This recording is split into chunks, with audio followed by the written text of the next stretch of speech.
Herb Hawkins. Here. Joel Jones. Here. Shirley Sandlin. Here. Dan Douglas. Here. Michelle Blady. Here. Steve Curry. Here. Patrick Carr. Kurt Moore. Here. Please rise for the Pledge of Allegiance.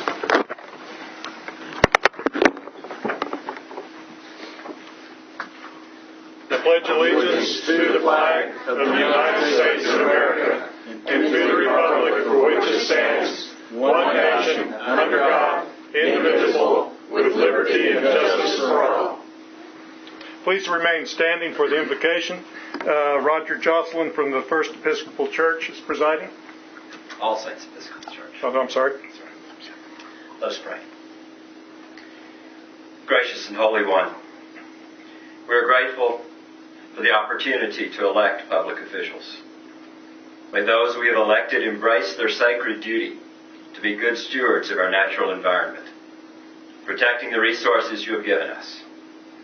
May those we have elected remember that they have been chosen to represent the interests of all, not just the powerful, the wealthy, and the outspoken.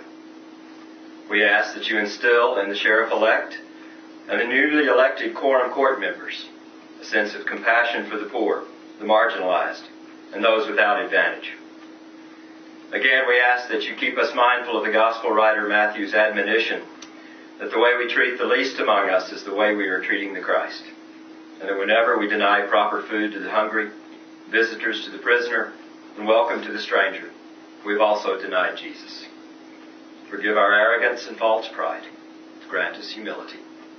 In the name of all that is holy and just and true. Amen. Amen. Please be seated.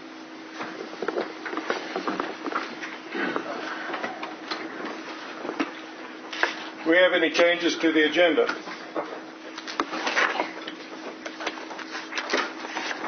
Seeing none, entertain a motion for the disposition of the minutes of the April 26, 2012 Quorum Court meeting. Mr. Chairman, move we approve the minutes. Second. Motion and second. Any discussion or changes to the minutes? Okay. Seeing none, signify by saying aye. Aye. Opposed, same sign. Okay. Any elected officials? Elected officials report. Yes. I was going to give an update on the cleanup. You want me to do that now? Or Yes, let's go ahead and do that now, because we'll be segueing right into the county judge's report. Okay, so the spring 2012 cleanup was held over the weekend, Saturday. It was a great success, huge success, but to no avail in Douglas. So we have cars lining up at 6:15 in the morning for a cleanup that starts at 8 o'clock. So Dan decides to open the gates, the floodgates, at 7:20. Our volunteers don't even schedule to arrive until 7:30. So sweet Mr. Dan takes care of us by opening the gates and letting everyone in. We got it done. We got him back. We put him on the run. So let's look at the cleanup.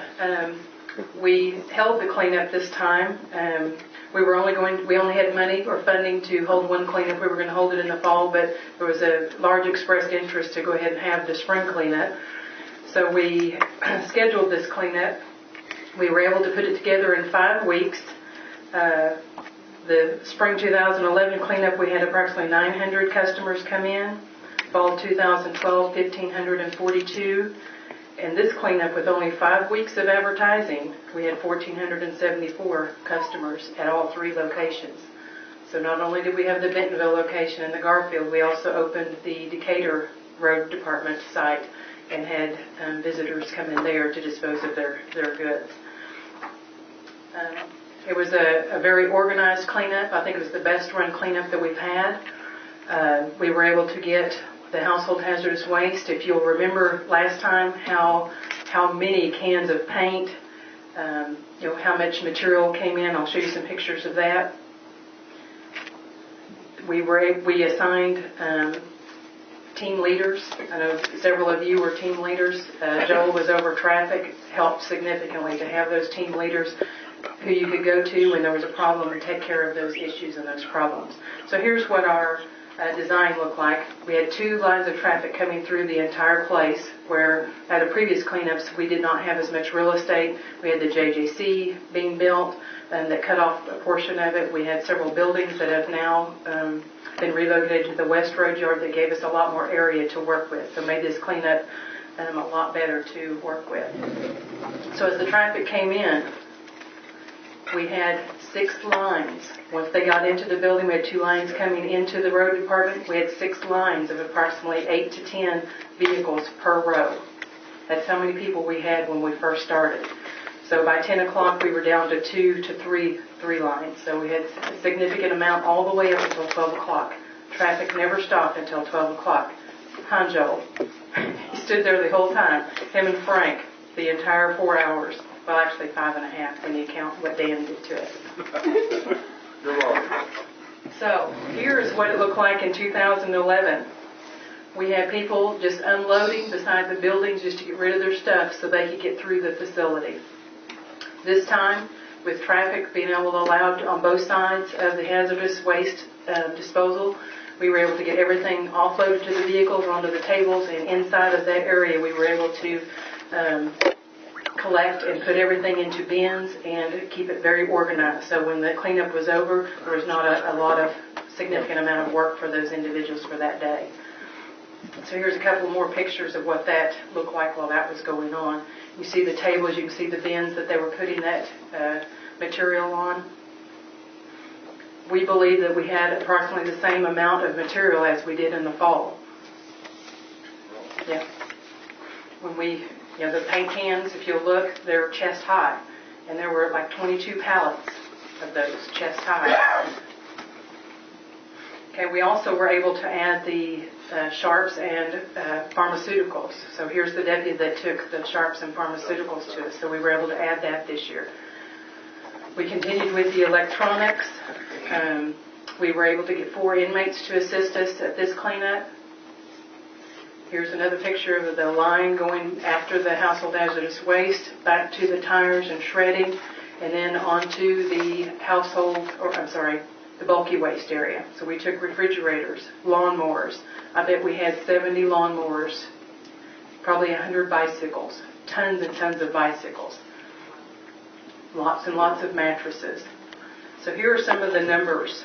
And we do not have all the numbers. We're still combining all the paints so that we can, save the county as much money as we can. So I already told you the number of visitors. We shortened the time frame from 8 to 12 instead of to 2 o'clock. So in 2 fewer hours, or 2 less hours, we actually had only 100 fewer visitors than we had in the fall. The bulky waste. Last fall we had 30 containers. This year we had 27 and a half that we've actually already disposed of. The metal, we've had 11 containers. So we increased there. So we're hoping to get a little bit more money back to help pay for the cleanup. Shredding, we do not know yet. Tires, we had 458. So even though we had fewer customers, we had more tires coming in. Battery recycling, 2,763 pounds. So that's another example of how the household hazardous waste, because that's where those those batteries were received. We believe we had as much product as we did last fall. So the batteries brought in $939. We did not have a figure last year because the household hazardous waste vendor took the batteries as a way for them to make money and reduce our fee. But in the spring, we only brought in $380. So 3 times as much. So does anyone have any questions so far as the cleanup? We just wanted to kind of give you just a real quick. We don't have dollars, so we don't know what we're going to ask for to finish this cleanup or for the fall cleanup. As far as volunteers, we had a significant more amount of volunteers. Mr. Douglas and then Mr. Jones. I just want to say I think the staff did a wonderful job putting this together. It was very well organized this time, and Elizabeth, whoever worked on this out there putting it together did a wonderful job, and I'd like for you to give them our appreciation. I'd also like to personally thank our administrator of traffic control, Mr. Jones, for doing an excellent job out there. The traffic flow worked a whole lot better this time, and still had to get them off the highway early. But anyway, I think it was a great success. Thank you. Teresa is the person that coordinated that, and she will give the final report. She was not able to be here tonight. Mr. Jones? I'd like to second what Dan said and thank Teresa and Mr. McGowan back there who helped us out with radios and cones, and Marshall who helped us out with cones and brought water around and stuff, and Elizabeth for helping everybody get everything together, and definitely Teresa Sidwell who put all this together and really spearheaded a lot of it. She did a lot of work in the 5 weeks. It takes a lot to pull something like this off. So, thank you. So if you have any suggestions, which I've received quite a number already, of how we can even make it a better cleanup, I'd be happy to hear those. Just email Teresa or myself with those suggestions. Did you have sufficient volunteers? We actually had 85. We could have used some more volunteers at the Household Hazardous Waste here in Bentonville. The Decatur site, they only received 89 customers, so they actually had 17 volunteers out there. So they had too many volunteers for the number of customers, but we really didn't know how many they would receive out there. Well, next in the fall, they could receive 300 customers, and they might need all those volunteers. So, do they have cell phones or radios that they could have called and pulled away from that? 10 of those were community service workers. We couldn't have pulled those away. So there's probably only 4 that we might have been able to move. I can't see anything. I wasn't there. The problem we have with that is once we know we need them and they've got too many people over there, it takes them 30, 45 minutes to get over, and then we're not really that far behind. By 10 o'clock, we had a steady flow. It wasn't backed up all 6 lanes of traffic, so it was more just continuous and even. Anybody else have any questions? Are you prepared to do the county judge's report? I am not. Okay. I can read it. You can read it. Yep. I don't have it up here. It's for procedure. Here we go. Does everyone have a copy You can read or it. have it available?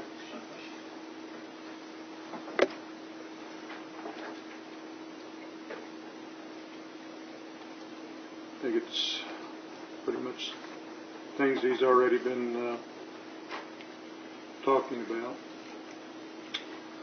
Does anyone have any questions about the county judge's report? Mr. Harrison?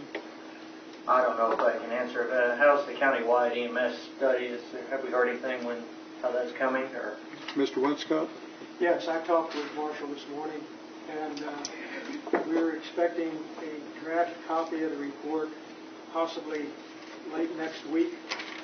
He was working on it and found out that he wanted some more information on property assessment throughout the county. They're working on that, and Marshall told me this morning that we expected to have all that information to him by tomorrow, and they needed a few days to put it in, the report, and digest it. There will be a draft copy of the report that will be made available to all the Quorum Court members and the elected officers who desire to have a copy of that as soon as that report's available. I encourage you to study it and read it so that when we have them come and make a formal presentation of that report, that you're very familiar with it. Hopefully you'll have your questions all ready to ask, and it'll go very smoothly. thank you. Mr. Jones? I'd like to ask Elizabeth something about the report. Can we get that put on the county webpage? Because there will be people out in places like the Netco area and other unincorporated areas that might, whatever suggestions they have for those areas, people might be very interested, even in the draft report, and might have comments for us from that. I can do that. Okay. My understanding is it'll be about 90 pages long. So I just want you to be prepared for it. 90. Mr. Allen? Well, that's what I was going to ask for, electronic copy of it via email, but on the website's good enough, although it'd be nice if it was just emailed, but there's tiny pages, I don't know if it'll. You'd have to put it on a PDF. PDF. We'll send out a hard pictures, copy it to wouldn't all be the bad. quorum court members and the elected officials. I don't want it printed, it's 9 pages. Anybody else? Okay. We've gotten to public or committee reports.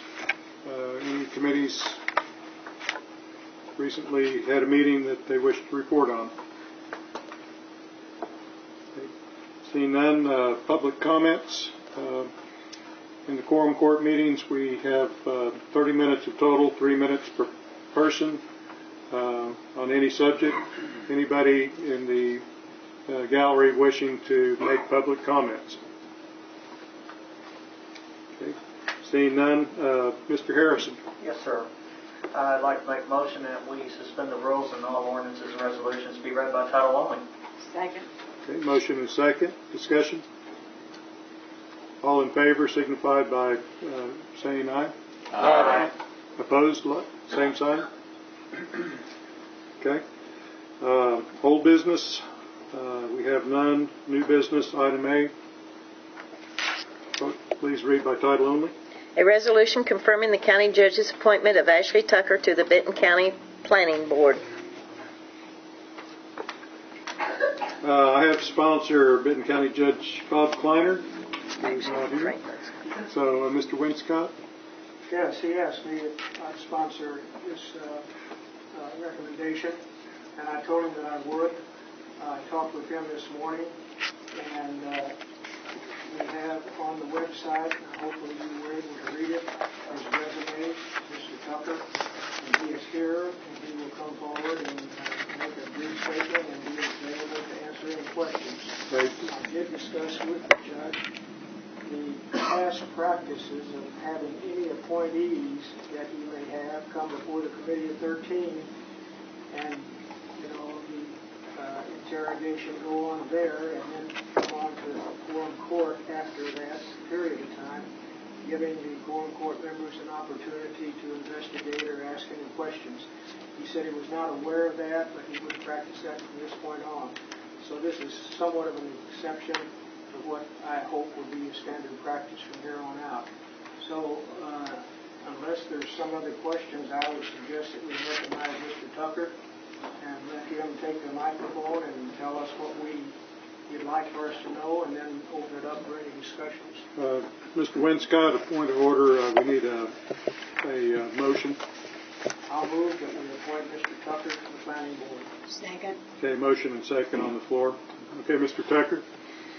Good evening. My name is Ashley Tucker. I'm a Bella Vista resident and have lived there for about 7 years now.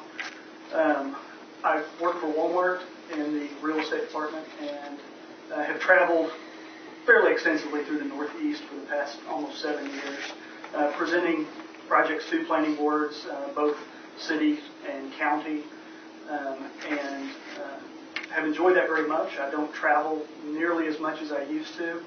I'm here almost every week now, maybe 6 times a year I actually travel. And I've actually was intrigued when Mr. Cole suggested that there was an open seat on the planning board that I might be interested in applying for, because I think it gives me a connection to my community. I feel like I've lived here for 13 years and have worked in Benton County for the past 13 years. Before that, I lived in Washington County, but this is where I call home. And I look forward to kind of an exciting time in Benton County because we've a little bit plateaued on our growth, but it gives the planning board some opportunities to be a lot more deliberative. It gives the Quorum Court the opportunity to look at the ordinance that they have very critically, and if they choose to pass a new ordinance, I know that has been discussed at one time. That is also something that I'm very, very interested in, and look forward to seeing how that would be applied uniformly across the county.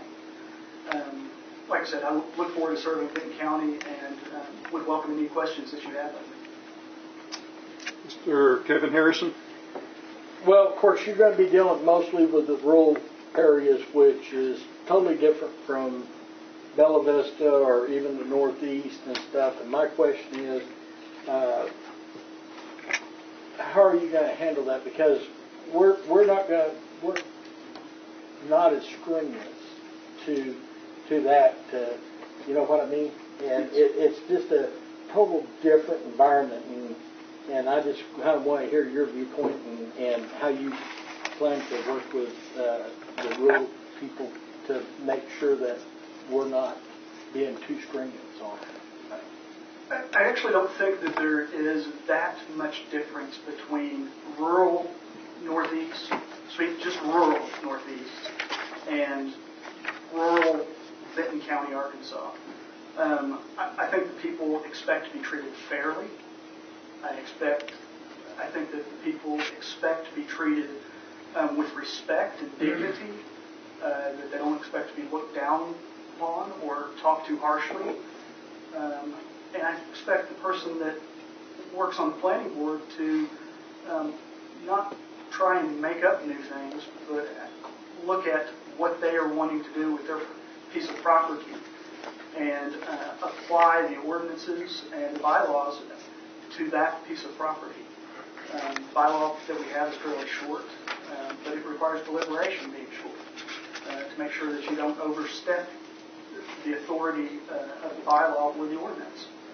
So I just expect to treat them fairly. Mr. Allen? I don't know how much you've kept up in the past with some of the issues that's come before the Quorum Court and the planning board department here at Benton County, but it's been rather quiet the last year and a half. But we've had some pretty good issues with regards to Beaver Lake, and we've had some issues with regards to the, I won't say the Z word, zoning. We've had issues with regard to private property rights. And then some of the concerns that I have are over-regulation with, for example, I know you work at Walmart, EPA, and that's Dan's favorite department over there. But what are your thoughts on all those subject matters? Well, I'd start with Beaver Lake. I've lived in northwest Arkansas for 30 years, more than 30 years. And I've watched Beaver Lake go from the middle of nowhere, really, with a few houses around it, to somewhat of a center for, I guess, interest in commercial and residential development. Worldwide, one of our most precious resources is water, and will always continue to be water. So the challenge is to balance the need for development in the community and the growth and the income that brings to the community with protection of the water resource.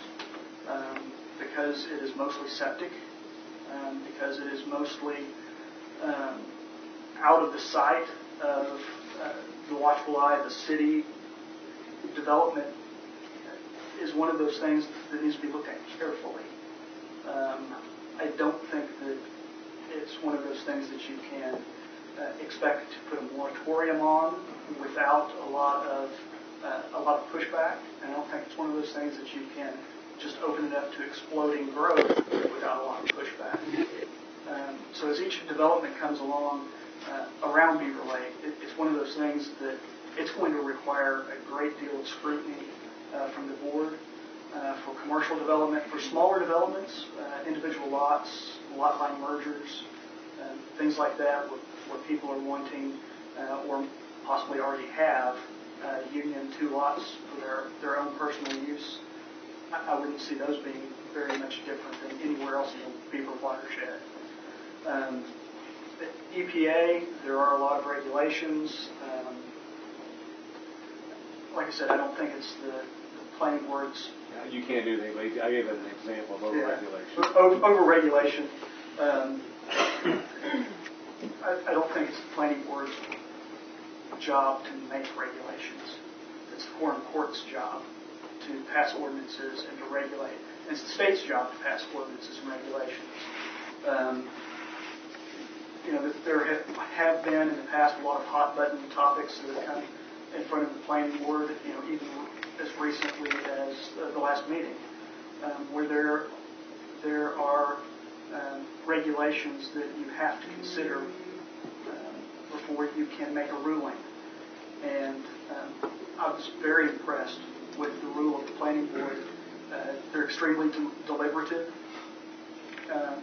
They tend to be well informed, and the staff does a great job at making recommendations and pointing the board to the things that they should look at. But you have a well-informed board as well that tends to go and make their own opinion and form their own opinion based on the facts that are in front of them. And I would expect to act consistently with the way the board is acting and behaving now. Mr. Douglas or Ms. Lady, did you have a question? I did, thank you. I'm going to throw out a kind of hypothetical, but if there was a rezoning issue that, say, Walmart was particularly involved with, changing that zone as a residential to a C4, would you recuse yourself immediately from the planning board on that issue? I would actually, I'm not the only Walmart employee. I'm not actually the only Walmart real estate employee. I do not report to the same people that the local real estate people report to. I would actually ask an opinion of our ethics department and make the recommendation to them that I recuse myself, but I would actually ask our ethics department, who is completely disinterested in protecting me or my interests, to make a ruling on that before I actually heard testimony or even pretended to make a vote on a Walmart project of any kind. Okay, so... Not just rezoning. But you would go towards legal at Walmart, or would you even listen to maybe with the county judge or Absolutely. the county judge? Absolutely. I think it's very important to be open and upfront with people that a Walmart project is in front of the planning board, and there are one or more people on the planning staff that have an issue. And one of the things that I actually did was ask if that's going to be a problem. Walmart doesn't develop that much in the county. I don't have any connection to what they're doing now because I work in New England. But that's one of the things I actually asked before I even submitted my application. Thank you. Mr. Winscott and then Mr. Douglas. Mr. Tucker, I was very impressed with your professionalism and on your resume and your education, and I think it would be a real desirable fit on the planning board. One thing that I noticed that was missing is your personal or private interests, like sports and things like this. What clubs and associations do you belong to, and organizations outside of your business and your employer, things like that? Okay. I guess outside my employment, I'm not required to be a licensed architect, and I'm not currently licensed in Arkansas, although I hope to change that soon. I'm a member of the American Institute of Architects, and affiliated loosely with the local chapter of the American Institute of Architects. I enjoy spending time with my family. I have 2 young children who happen to be here. And they take up a lot of my time, and I like that. I'm involved in their school. I'm a watchdog dad at Benton County School of the Arts. And I like hunting, fishing, fairly typical things that people like to do in Benton County, Arkansas. I enjoy Beaver Lake. I like fishing there. I prefer to fish in Bella Vista because it's less crowded and I don't have to worry about a tournament. I like deer hunting. I personally hunt with a bow just because I got started doing it and kind of liked it. and spend most of my time not with local organizations, although this is kind of one of those steps that my kids are getting old enough now that I feel like these are things that I should be doing and look forward to doing, over the next 20 years as we continue to live and grow in Benton County. Mr. Douglas? Yes, Mr. Tucker, in the past here in our planning department, it seems like if a person needs to build a doghouse, they've got to get a large-scale development plan. We've talked about, they've brought some proposals in the past about changing things up and having a small scale, a medium scale, and a large scale. What are your feelings on that? Where do you stand there? What have you said? One of the things that even when I was working in Arkansas, when I worked for Hyde Jackson, the Benton Group, W.S. Atkins, and some other people, Cooper Communities even, large-scale development is a very confusing term for the general population of Benton County. I think it means something to the planning board and the planning staff and the Quorum Court. It means the planning process. To people of Benton County, large-scale development means a shopping mall. What is proposed, and I've read that. I have a copy of it at my office that I was given, and it actually looks very consistent with what I have seen in places like Washington County, although it's a little more developed. It's been developed with an eye of how counties are developing and continue to develop. I think it's actually a good compromise to break down the ordinance for development into smaller bites that people can understand. I have seen in the Northeast very extensively developed county planning ordinances. Suffolk County is probably one of the most developed in the United States. They have a professional board, and the professional board hears cases every day of the week, Monday through Friday during the day. That's what they do. They're not evening and non-professional staff. Going that direction for Benton County, I don't think that's a good move. But I have seen also 600-year-old ordinances that are very confusing, very loosely written. And to be frank, they're equally as confusing as large-scale development. I think if Benton County is going to continue to be one of the dominant counties, both politically and economically in the state of Arkansas, that they should look, and the Quorum Court should be looking at how to make that viable long-term, how to eliminate some of the confusion long-term, whether or not the exact ordinance, the way that it was proposed, although it's a very well-written ordinance, is the way the Quorum Court chooses to go.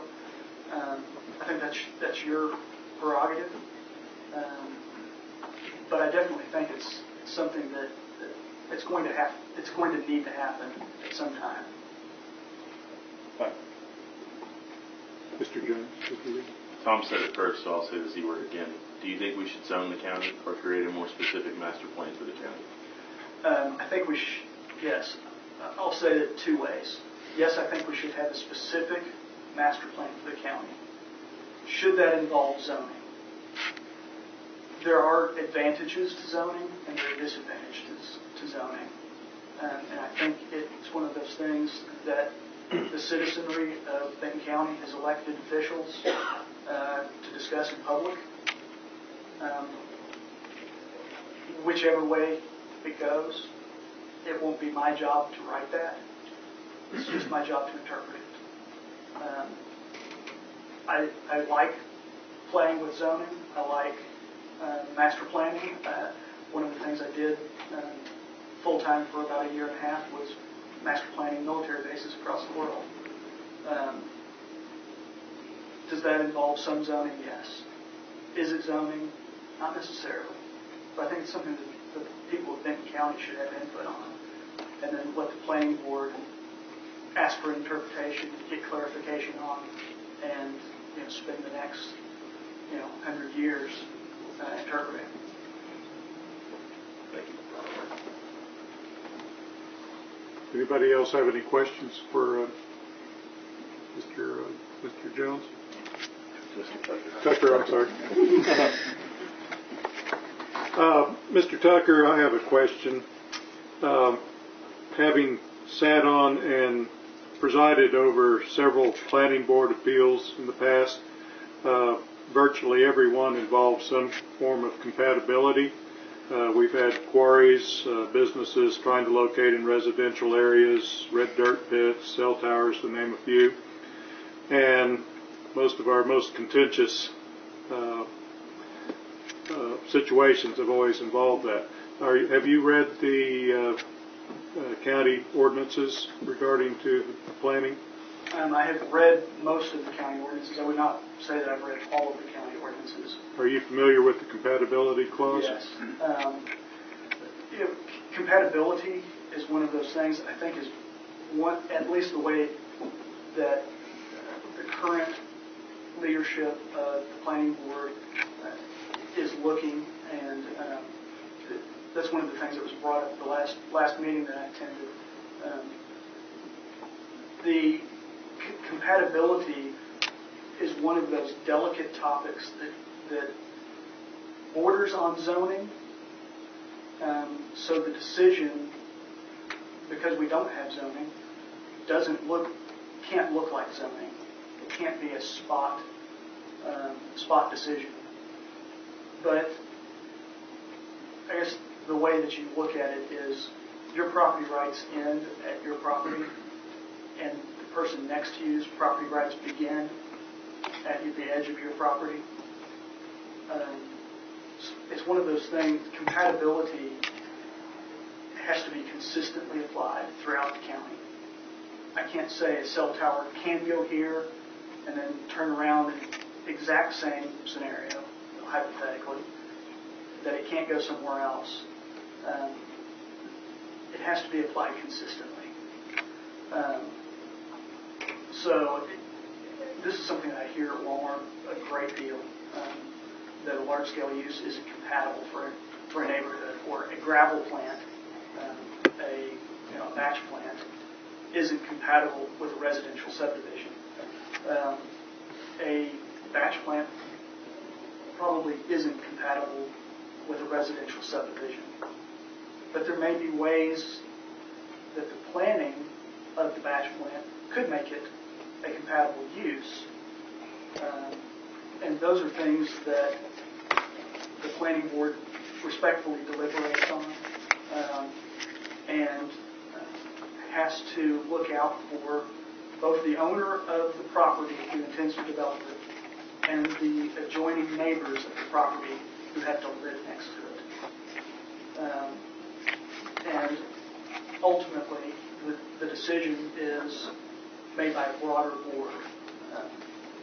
And it boils down to the discussions that the board has and recommendations of staff. So, without zoning, compatibility is the one thing that you have to rely on to figure out what goes where. I think it's a very good topic. Mr. Curry?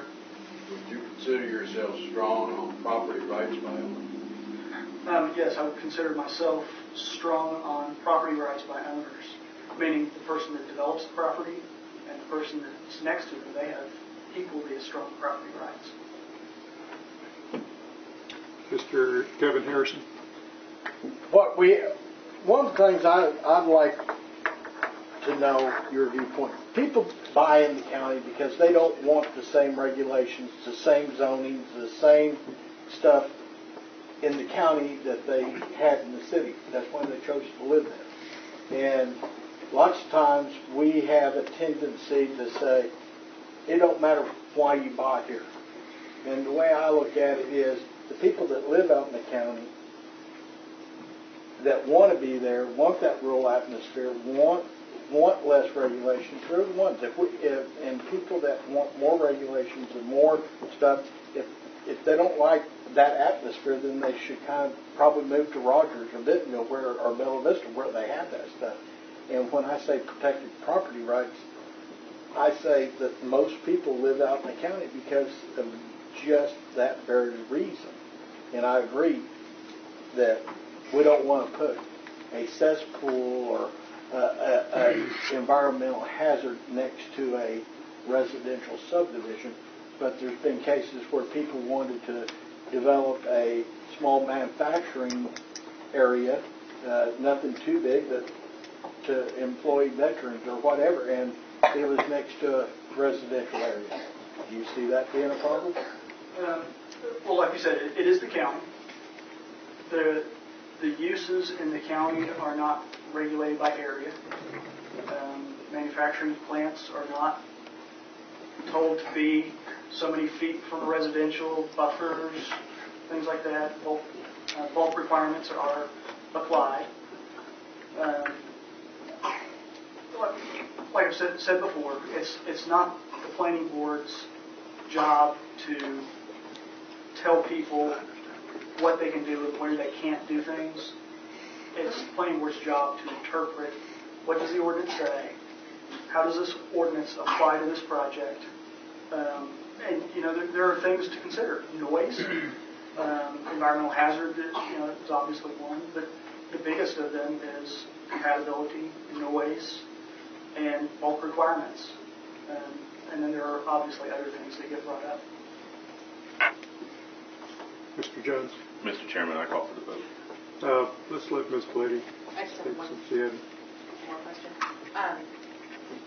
As far as you're talking about compatibility with noise and so forth, do you consider traffic?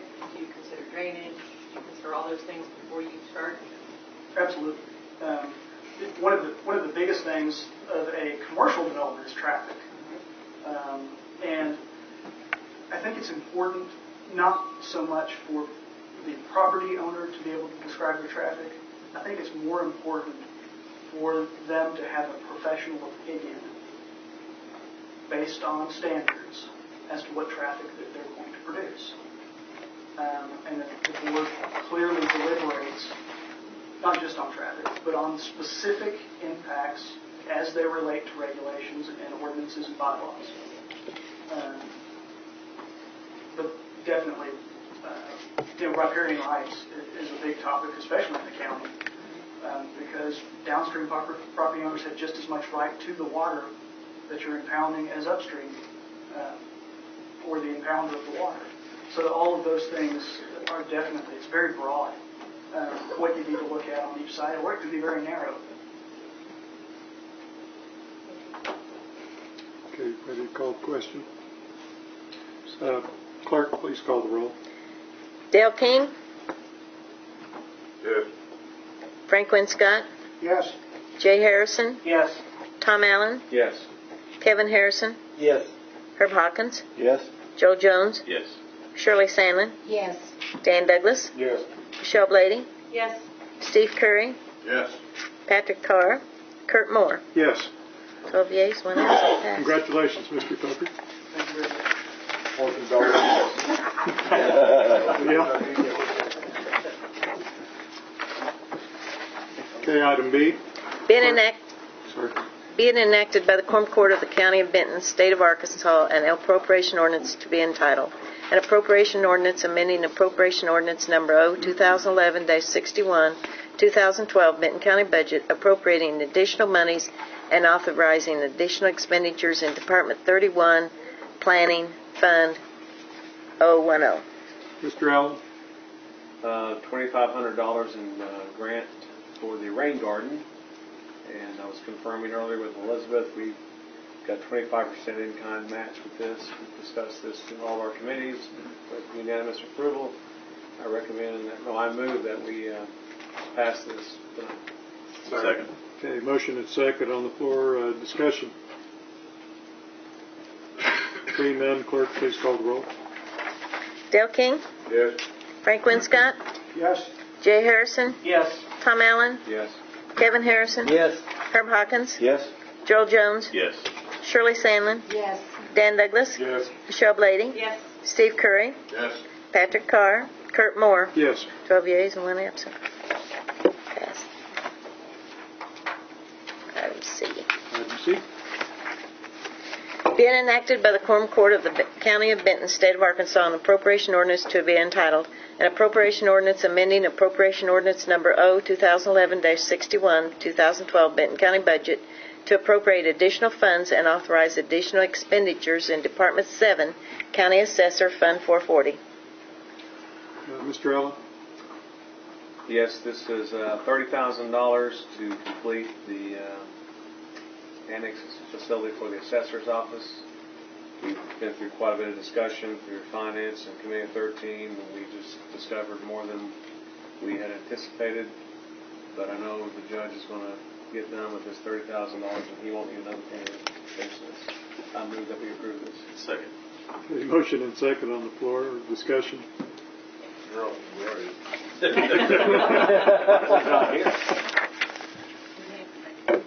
No. No, that's Committee of 13.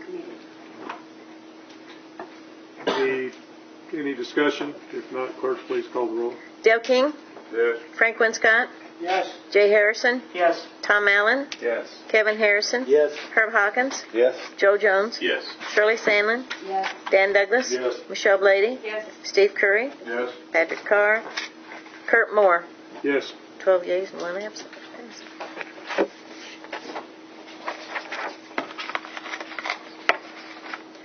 D. Item D. An appropriation ordinance amending appropriation ordinance number O 2011-61, 2012 Benton County budget to appropriate additional funds and authorize additional expenditures in Department 21, Prosecuting Attorney, Fund 440. Mr. Allen? Once again, we've talked about this in Finance and Committee 13. This passed through both committees, unanimous support. $20,000 for the courthouse tower east, as you can see in Article 2, for more office space. It's going to help us get out some rent space. The Sally Port's going to be in here, and it's the right thing to do. I move that we approve this. Second. Okay, motion and second. Discussion? Seeing none, clerk, please call the roll. Dale King, Yes. Frank Winscott, Yes. Jay Harrison, Yes. Tom Allen, Yes. Kevin Harrison, Yes. Herb Hawkins, Yes. Joe Jones, Yes. Shirley Sandlin, Yes. Dan Douglas, Yes. Michelle Blady, Yes. Steve Curry, Yes. Patrick Carr, Kurt Moore. 12 Yes. yeas, 1 absent.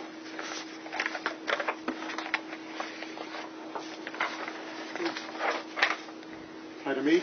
Item E. Be enacted by the Quorum Court of the County of Benton, State of Arkansas, an appropriation ordinance to be entitled, an appropriation ordinance amending appropriation ordinance number O 2011-61, 2012 Benton County budget, appropriating additional monies and authorizing additional expenditures in Department 44, West Side Road Facility, Fund 440. Mr. Allen?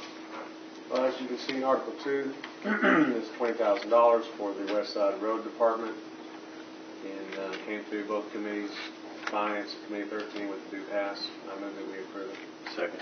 Okay, motion and second. Discussion. Seeing none, clerk, please call the roll. Dale King, Yes. Frank Winscott, Yes. Jay Harrison, Yes. Tom Allen, Yes. Kevin Harrison, Yes. Herb Hawkins, Yes. Joel Jones, Yes. Shirley Sandlin, Yes. Dan Douglas, Yes. Michelle Blady, Yes. Steve Curry, Yes. Patrick Carr, Kurt Moore. Yes. 12 yeas. 1 absent. Passed. Item F.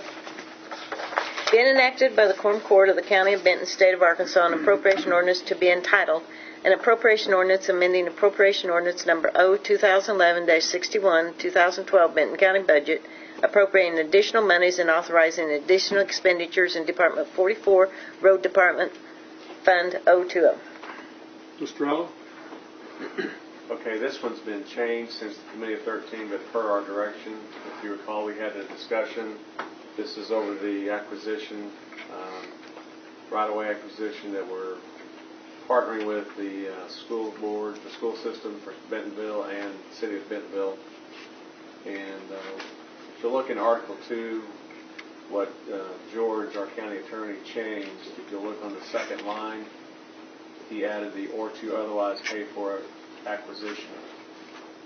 in that, that other, because we can't buy right of way, the city can't, there's all those questions, and this is as close to the language that we can get to that's going to satisfy everybody with regards to the fact that the city's actually going to be buying it and we're paying them back for it. So with this change to the Article 2 in this, I'm satisfied. Therefore, I'm going to make a motion that we approve this ordinance. Second. Okay, motion and second. Discussion. Seeing none, clerk, please call the roll. Dale King, Yes. Frank Winscott, Yes. Jay Harrison, Yes. Tom Allen, Yes.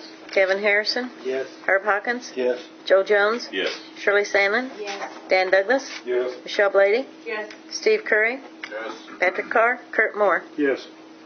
12 yeas. Adopted. Item G.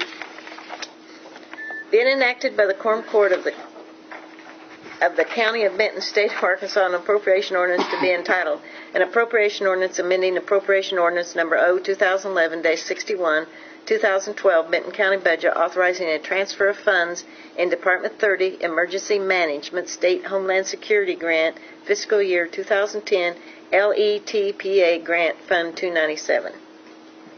Mr. Allen. We're actually saving money on this because we got money from a grant. Was it a state grant or a federal grant? Federal grant.